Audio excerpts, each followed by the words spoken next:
terms of avoidance and prevention, you sent me a very nice list, which I've been running, okay, on my Facebook page of all places, about tips and warnings. Okay. I think your list was primarily with regards to financial. That is, what makes an elder person vulnerable? Okay. Loneliness was one of the factors. The green dot, which I never heard of before. Okay. Basic ways to prevent it. One basic way is just to check your finances. Check the credit card reports. Make sure that you can account for all the money being withdrawn. Because oftentimes, a criminal might not take everything, but might take $100 a month from you. Okay. One tip-off for financial crimes is that if someone comes up to you and makes an offer you can't refuse, it basically sounds too good to be true. If someone comes up to you and makes an offer that's too good to be true, that should start setting out some warning signs there. If someone says that, you know what, you were lucky because a company in the Netherlands entered you into a cash drawing through the Euro lottery, and you happen to have won $100 million. That sounds too good to be true. Somebody that you don't know from some lottery you never heard of in another country you can't probably find on the map, gives you $100 million like that. Just similar to those, like a couple decades ago, people were getting emails from the Prince of Nigeria wanting to move $100 million because someone told them you were a trusted person. Again, it sounds too good to be true. That's usually a tip off there. Another warning sign is if they want you to do something immediately. Oftentimes, criminals don't want you to get advice from others. So they want you to immediately make a decision. Someone might knock on your door today and say, you know what, I have some extra construction material, I can fix your roof, I can install solar, I can give you a new carport if you give me the money today. Usually a job like this will cost tens of thousands of dollars. I can do it for $2,000. Wow, that not only sounds too good to be true, but also they're rushing me to make a decision instantly like that. That's another warning sign there. Another warning sign is if they specifically tell you, don't talk to anybody. Don't talk to anybody. That's part of isolation. And why do they want you to isolate you? Because then they can better manipulate you. We've had instances where you win the lottery, and in the letter itself, it'll tell you, don't tell anybody you won the lottery, because there's a lot of scams going on out there. So again, part of that whole isolation thing. I mean, my mother-in-law, I drove into the carport one day, and she was in her car talking to my wife.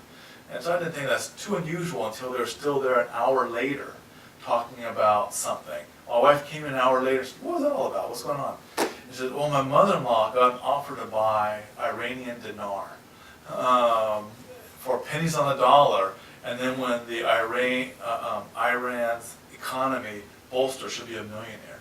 But she was told by her investment advisor not to tell anybody about this.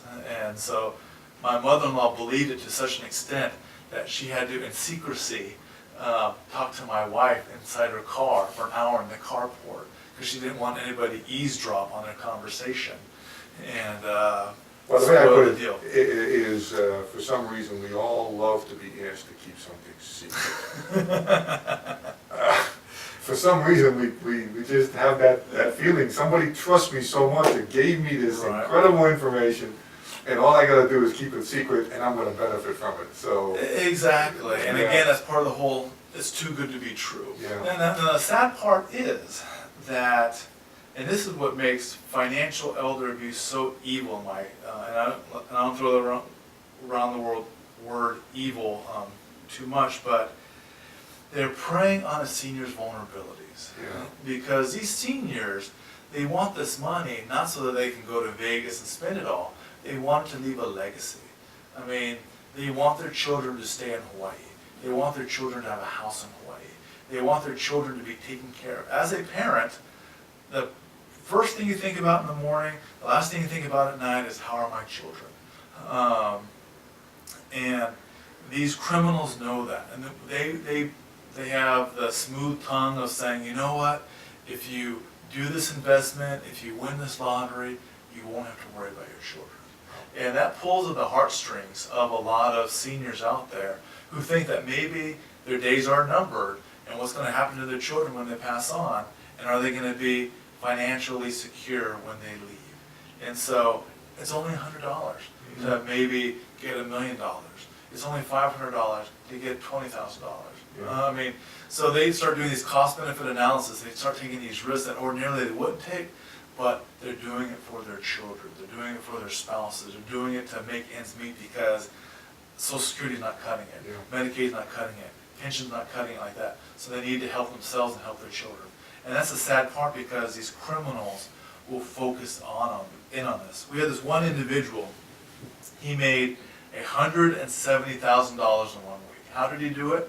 He just drove around the neighborhoods on Oahu, knocked on doors.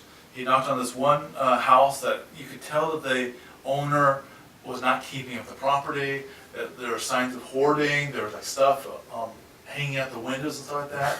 And he was saying to her, you know what? I bet your family doesn't come over here anymore, do they? She said, no, because you have all your treasures in your house, and they're always telling you to clean up, isn't that right? Yes, it's right. Well, you know what? Wouldn't it be nice to be able to have holidays at your house anymore? Wouldn't it be nice to have birthday parties, to have Sunday dinners at your house, to have your house full of the noises and sounds of your children and grandchildren? And you wouldn't have to clean up anything. What I can do is I can build an extension onto your house. It'd be a party room, basically. And I can do it to you, like you can, for the next holiday, you have this nice big area. It'll just cost you $100,000. And usually a job like this is like $200,000 if I'm cutting you a deal because you remind me of my mother. And she always wanted to have nice parties like that. Wow. And so, bang, a check for $100,000. He was Wow. gone. He did the same thing the following week to another woman, $70,000. Again, he used emotion. Yeah. Again, he used her loneliness against her as a weapon against her. That's why these people that do these crimes are despicable, because it's like kicking a kitten. I mean, it's like taking advantage of somebody, and you know their weakness, and you're just like rubbing salt in that wound there, and it's just ridiculous.